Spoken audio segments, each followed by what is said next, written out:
Aspirant welcome you all and अभी हमारा currently chapter चल रहा था that is the breathing and gases exchange और उसका ऑलरेडी जो है 5 लेक्चर के दौरान हमने पूरा का पूरा चैप्टर जो है उसको फिनिश कर लिया है। लास्ट जो लेक्चर था उसमें हमने जो उसकी बेसिकली जो भी डिसऑर्डर्स वगैरह थे breathing and exchange of gases उसको हमने अच्छे से कवर कर लिया था।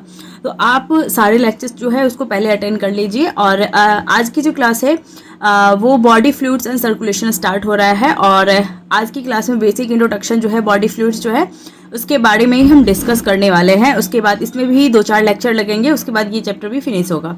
तो आप जो है ह्यूमन फिजियोलॉजी अगर आप कर रहे हैं तो आप स्टार्टिंग से सारे चैप्टर को करिए। पहले आप breathing and exchange of gases को करिए। उससे पहले जो है डाइजेशन वाला चैप्टर था जो कि हमारे सिलेबस से रिमूव हो चुका है, नीट के सिलेबस से। तो आप उसको मैंने उसको भी स्किप किया है, तो आप उसको भी स्किप कर सकते हैं और स्किप करिए और जो है breathing and exchange of gases वाला चैप्टर कर लीजिए। उसके बाद जो है बॉडी फ्लूइड्स एंड सर्कुलेशन आज वाला जो लेक्चर है उसको स्टार्ट करिएगा।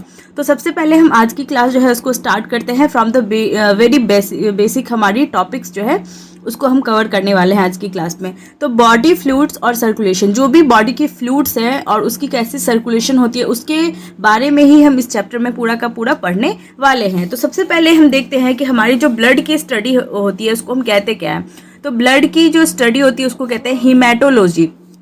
हीम का मतलब होता है दैट इज ब्लड और लॉजी का मतलब होता है स्टडी। तो हीम का मतलब होता है ब्लड और हीमेटो और लॉजी का मतलब होता है स्टडी, यानी कि हीमेटोलॉजी जो होता है वो ब्लड की स्टडी होता है। तो स्टडी ऑफ ब्लड क्या होता है, दैट इज हमारा हीमेटोलॉजी। और ब्लड जो होता है ये most commonly used body fluids है by most of the higher organism. जो most of the higher organism है, हम लोग जो है मैमल्स हम हायर ऑर्गेनिज्म के अंदर आते हैं। तो most commonly used body fluids है हमारे most of the higher organism के द्वारा। इसके बाद है यहाँ पे कि हमारी जो सर्कुलेटरी सिस्टम होती है इसके अंदर आता क्या क्या है। तो सबसे पहले हमारे पंपिंग ऑर्गन आएगी दैट इज हार्ट, जो कि मोस्ट इंपॉर्टेंट हमारा सिस्टम है। इसके बाद हमारा आता है दैट इज द ब्लड और लिम्फ, जिसको हम फ्लूइड कनेक्टिव टिश्यू कहते हैं। ब्लड भी होता है, लिम्फ प्रेजेंट होता है फ्लूइड कनेक्टिव टिश्यू के अंदर। और उसके बाद आता है हमारा तीसरा that is the blood vessel और लिम्फ वेसल। ये सब कंस्टिट्यूट करता है हमारे सर्कुलेटरी सिस्टम को।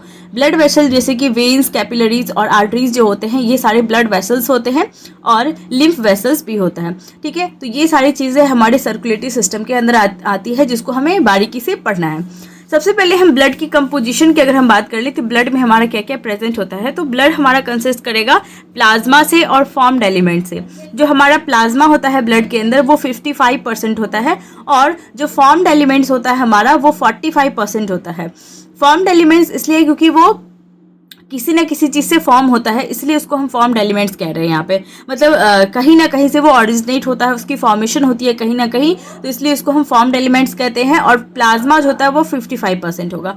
फॉर्म्ड एलिमेंट्स के अंदर सबसे पहले आती है आरबीसी, फिर आती है डब्ल्यूबीसी, उसके बाद आती है प्लेटलेट्स। आरबीसी का मतलब होता है रेड ब्लड सेल्स, जिसको हम इरिथ्रोसाइट भी कहते हैं। साइट का मतलब होता है सेल और इरिथ्रो का मतलब होता है रेड। WBC जो होता है उसको हम कहते हैं ल्यूकोसाइट। WBC का मतलब होता है व्हाइट ब्लड सेल्स, जिसको हम ल्यूकोसाइट भी कहते हैं। ल्यूको का मतलब होता है कलरलेस सेल। उसके बाद जो हमारा प्लेटलेट्स होता है उसको हम कहते हैं थ्रोम्बोसाइट। तो कहीं भी थ्रोम्बो का मतलब है, इसका मतलब होता है प्लेटलेट्स। इसके बाद हम बात कर ले हमारी ब्लड की। तो ब्लड जो होती है ये एक रेड कलर की पिगमेंट मतलब फ्लूइड कनेक्टिव टिश्यू होती है और ये रेड होती है due to the red colour की पिगमेंट इसमें प्रेजेंट होती है, जिसको हम कहते हैं हीमोग्लोबिन। मैंने आपको ये ऑलरेडी बता रखा है कि हमारी जो ब्लड होती है वो रेड होती है because of the coloured pigment जिसका नाम है हीमोग्लोबिन। तो इसको हम याद रखेंगे। उसके बाद जो वॉल्यूम होता है एक हेल्दी अडल्ट पर्सन में ब्लड की, वो अप्रॉक्सीमेटली 5 लीटर होता है, 4 to 5 लीटर होता है। और जो हमारी ब्लड होती है उसकी पीएच कितनी होती है, तो ये स्लाइटली अल्कलाइन होता है। अल्कलाइन का मतलब होता है 7 से इसकी पीएच ज़्यादा होगी, यानी कि 7.4 जो होती है इसकी पीएच होगी, क्योंकि ये अल्कलाइन है। स्लाइटली थोड़ी सी हल्की सी अल्कलाइन होती है। तो ब्लड की पीएच भी हमें याद रखनी है। अब हम बात कर लेते हैं प्लाज्मा की। जो प्लाज्मा होता है ये कंस्टिट्यूट करेगा 55% ऑफ द ब्लड और ये विस्कस होता है फ्लूइड, स्ट्रॉ कलर का होता है, विस्कस गाढ़ा फ्लूइड होता है। इसके अंदर आती क्या क्या है, तो सबसे पहले वाटर होता है प्लाज्मा के अंदर जो कि 90 से 92% कंसिस्ट करेगा। दूसरा होता है इसके अंदर ऑर्गेनिक पार्ट जैसे कि एग्जाम्पल में लिखा हुआ है हमारे एनसीईआरटी में प्रोटीन्स का नाम, वो 6 से 8% होता है। वेरी करता है इसकी परसेंटेज। और तीसरा होता है इनऑर्गेनिक कंस्टिट्यूएंट। इनऑर्गेनिक में आता है जैसे कि क्लोरीन, पोटेशियम, सोडियम, बाइकार्बोनेट, ये सारी चीज़ें जो होती है वो इनऑर्गेनिक के अंदर आता है। तो ये अप्रॉक्सीमेटली 1 to 2% होता है। अब हम ऑर्गेनिक पार्ट की बात करें अगर प्रोटीन्स वगैरह की, तो इसमें सबसे पहले प्लाज्मा प्रोटीन आती है, दूसरी आती है हमारी क्लॉटिंग फैक्टर्स जो इन्वॉल्व रहते हैं क्लॉटिंग में, उसके बाद एब्जॉर्ब न्यूट्रिएंट जैसे कि ग्लूकोज, फ्रुक्टोज, अमीनो एसिड, ये सारी चीज़ें, उसके बाद नाइट्रोजनस वेस्टेज जैसे कि यूरिया, अमोनिया और यूरिक एसिड आएगी, और उसके बाद आता है एंटीबॉडी। तो ये सारी चीज़ें जो है ऑर्गेनिक पार्ट के अंदर आ जाता है, और प्रोटीन्स तो है ही। इसके बाद हम बात करें यहाँ पे प्लाज्मा प्रोटीन की, तो टोटल 3 तरह की प्लाज्मा प्रोटीन के बारे में हमें यहाँ पे पढ़ना है। सबसे पहली है दैट इज द एल्ब्यूमिन, दूसरी है ग्लोबुलिन और तीसरी है फिब्रिनोजन। जो एल्ब्यूमिन होती है इसका काम है कि ये मेंटेन करता है हमारी जो ऑस्मोटिक बैलेंस है ब्लड में, उसको ये मेंटेन करेगा एल्ब्यूमिन। ग्लोबुलिन जो होता है ये डिफेंस मैकेनिज्म में हेल्प करेगा, यानी कि एंटीबॉडीज सिक्रेशन वगैरह, तो ग्लोबुलिन इस चीज़ में हेल्प करता है। तीसरी होती है फिब्रिनोजन, ये एक तरह का क्लॉटिंग फैक्टर होता है जो कि क्लॉटिंग ब्लड की जो क्लॉटिंग होती है उसमें इसका रोल होता है फिब्रिनोजन का। अब हम ग्लोबुलिन की बात कर ले तो ये इसका काम है डिफेंस मैकेनिज्म। तो 3 तरह की जो है globulin, alpha globulin, beta globulin और गामा ग्लोबुलिन, 3 ग्लोबुलिन जो है इसका नाम हमें यहाँ पे याद रखना है। अगर प्लाज्मा है उसमें क्लॉटिंग फैक्टर नहीं है, मतलब प्लाज्मा में तो मैंने आपको बता दिया है कि एल्ब्यूमिन, ग्लोबुलिन, फिब्रिनोजन ये सब चीज़ें आती है प्लाज्मा प्रोटीन्स। लेकिन अगर कोई प्लाज्मा है जिसमें कि क्लॉटिंग फैक्टर एब्सेंट है, अगर उसमें क्लॉटिंग फैक्टर नहीं है तो उसको हम कहते हैं सीरम। तो इसलिए एनसीईआरटी का ये पॉइंट याद रखना है, इससे क्वेश्चन आया हुआ है, आ सकता है कि प्लाज्मा विदाउट क्लॉटिंग फैक्टर क्या होता है, दैट इज सीरम। इसके बाद हम बात कर ले फॉर्म्ड एलिमेंट्स की, तो फॉर्म्ड एलिमेंट्स में हमारा आता है आरबीसी यानी कि इरिथ्रोसाइट, जिसको हम रेड सेल्स भी कहते हैं। ये रेड होता है due to the coloured pigment जिसको कहते हैं हीमोग्लोबिन, वो प्रेजेंट होता है। जो नंबर ऑफ आरबीसी होता है हमारे हेल्दी एडल्ट में वो 4.5 मतलब 4 से 5 मिलियन पर मिलीमीटर क्यूब ऑफ ब्लड में होता है प्रेजेंट, यानी कि 4 से 5 मिलियन नंबर ऑफ आरबीसी होता है। और मेल्स के केस में जो होता है इसकी मतलब ज़्यादा होती है आरबीसी, दैट इज़ 4.5 से 5 मिलियन पर मिलीमीटर क्यूब। और फीमेल्स के केस में ये 4 से 4.5 मिलियन पर मिलीमीटर क्यूब ऑफ ब्लड में होता है। ये डिफरेंस होता है 2 वजह से। पहली मेंस्ट्रुअल साइकिल के जो होता है फीमेल्स के केस में देखने को मिलती है, जिससे कि उसमें ब्लड लॉस होता है। और दूसरा मेल्स के केस में जो एंड्रोजन्स होता है वो मेल सेक्स हार्मोन होता है जो सिक्रीट करता है, मतलब उसका काम है सिक्रीशन ऑफ मतलब ये सिक्रीट करता है the stimulation of the RBC production, जिससे ज़्यादा से ज़्यादा आरबीसी की प्रोडक्शन होती है। तो एंड्रोजन का ये काम है। तो मेल्स में क्या हो रहा है, इसकी वजह से ज़्यादा हो रहा है, और फीमेल्स में इसकी वजह से कम हो रहा है। तो अप्रॉक्सीमेटली जो होगा वो मेल्स में ज़्यादा होगा और फीमेल्स में कम होगा। इसी वजह से जो हमारी मैच्योर आरबीसी होती है वो इन्यूक्लिएटेड होता है। किसी भी वर्ड के पीछे अगर ई लग रहा है इसका मतलब होता है कि उसमें कुछ एब्सेंट का बात हो रहा है। इन्यूक्लिएटेड का मतलब होता है कि न्यूक्लियस वहाँ पे एब्सेंट होगी और वो बाई कनकेव शेप की होती है। एक्सेप्शन है एक जिसको कहते हैं that is the RBC of जो कैमल है, उसकी जो आरबीसी होती है वो न्यूक्लिएटेड आरबीसी होती है। जो मैच्योर आरबीसी होती है वो इन्यूक्लिएटेड क्यों होती है उसको हमें याद रखना है, ताकि ज़्यादा से ज़्यादा स्पेस मिल सके फॉर द हीमोग्लोबिन। मतलब हमारी जो आरबीसी है, हमारी जो आरबीसी होती है दैट इज वो रेड कलर होती है because of the present of the haemoglobin. तो हीमोग्लोबिन ज़्यादा से ज़्यादा ऑक्यूपाई हो सके और आरबीसी के अंदर, इसलिए क्या होता है वहाँ पे न्यूक्लियस एब्सेंट होता है, क्योंकि अगर न्यूक्लियस रहेगा तो वो स्पेस ऑक्यूपाई करेगा उसका आरबीसी का।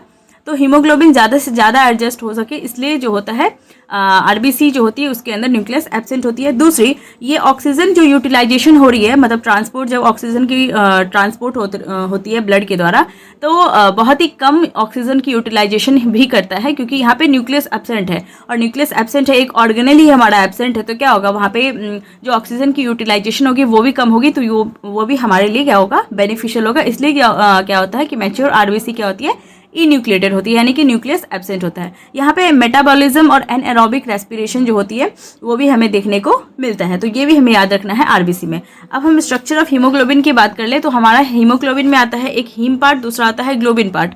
जो हीम पार्ट है वो 4% होता है, जिसमें पोरफायरिन की रिंग बनी होती है, और ग्लोबिन पार्ट जो होता है वो 96% कंस्टिट्यूट करेगा। उस ग्लोबिन पार्ट का 2 अल्फा चेन होता है जिसमें 141 अमीनो एसिड से बनेगा, और दूसरा होता है 2 बीटा चेन जिसमें 146 अमीनो एसिड प्रेजेंट होता है। 2 अल्फा चेन्स और 2 बीटा चेन से मिलकर बनता है ग्लोबिन, जो कि 96% होता है। और आरबीसी की लाइफ स्पैन की बात कर ले तो ये 120 डेज की होती है।